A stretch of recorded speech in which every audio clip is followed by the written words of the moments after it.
Alright, today's project, unfortunately, is I've got to replace the water pump on my 2001 Camaro.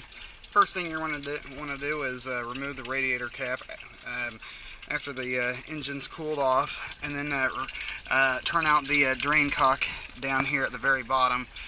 I'll show you where that's at down here. Right up here.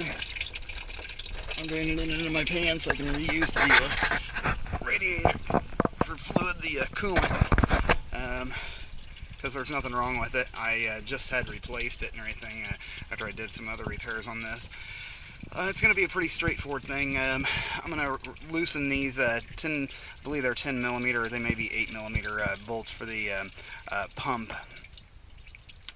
pulley up here at front while the this is still on and attached, so I can get some torque on it to knock them free. It should be fairly easy to get them out. Looks like my drain cock's already started to stop draining, so this should be drained enough to where whenever I turn this on, won't have a whole lot of coolant come out of the water pump. So, alright, I'm going to take these off here next, or at least loosen them. I'm going to take off my serpentine belt by putting my socket on here and then cranking it back to unloosen it. Over here is the belt routing system for this car. So, should be pretty straightforward, pretty easy. Nothing to this fix, but I'll show you how to do it anyway. Alright, I got it loose. Spilled a little antifreeze, but not too much. There will be some that comes out.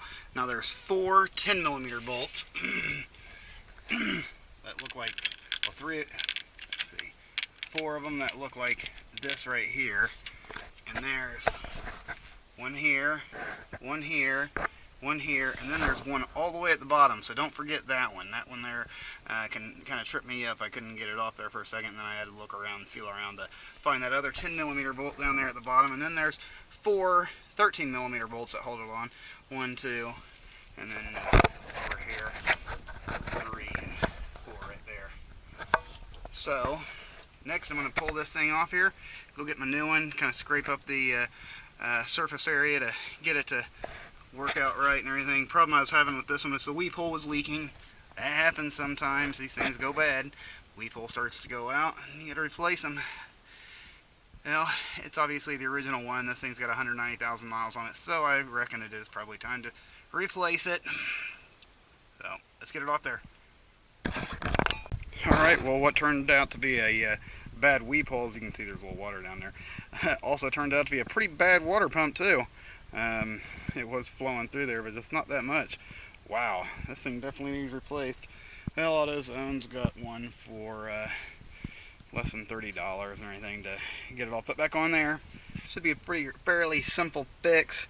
I mean, there's not much to the outside of this. I'll scrape off all this gasket material off of there and just throw this whole thing away. It's junk.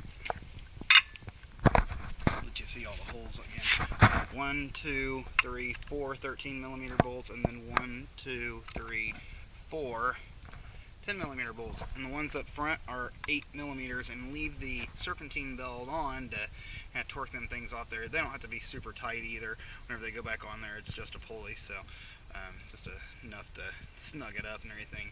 I'm not sure the exact torque measurements. It's just torque it on there to where it feels right, and it'll be fine for you.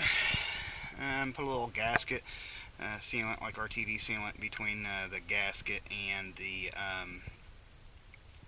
block and the water pump too. Kind of give it a real good seal. Yeah, man, look at this gasket too. It's just coming apart. Alright, we'll get a new one. Alright, well, here's where I'm at now. I've got the stuff scraped off there. As you can see, this one has no impeller blades, and that one does. That's my new one.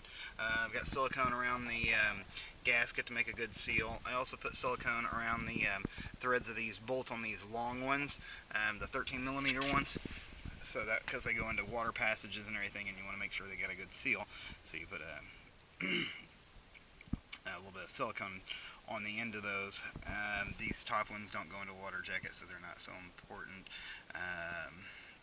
Those 10 millimeters do not go through a water jacket. However, I believe these here do. So let's get this put back on there. Again, pretty simple, straightforward little project. Video whenever I get the thing back on there. Alright, water pump's on there. Got the 3 10 millimeters there and there, as you can see those. And then the 4 13s, one there, one there, one there, one there. And don't forget about the 10 millimeter down here as well. Looks like a gasket set in there good. It does have guide holes and everything that'll help guide that in there once you get the gasket set in place. Next thing I'm going to do is put this on here and get it tightened on there just snugly, and then put the serpentine belt on, and then I'll torque the 8 millimeter bolts down just a touch more to give them to make sure they're nice and sealed on there. Again, here's the accessory route of the serpentine belt. Always easiest to get it all routed except for the top alternator belt for last, so you'll just be able to pull that up and snug it on there. So, alright, that's pretty much it. I'll make another stop once I get it all put back together and filled up. Should be it. Simple. Alright, success. It's all back together. Got the serpentine belt routed through here. As you can see, water pump's on there. Let it run for a little bit. Bled out my bleeder and everything.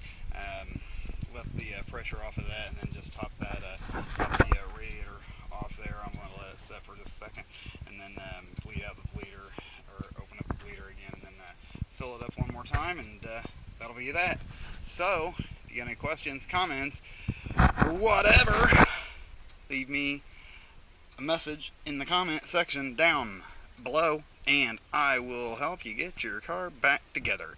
So, this is my fix for the day. Another problem that sometimes happens with these is these, as you can see, I've got the metal ones right here. They come with plastic ones, and they tend to break over time and everything and leak out, and these connections here, so keep an eye out for that.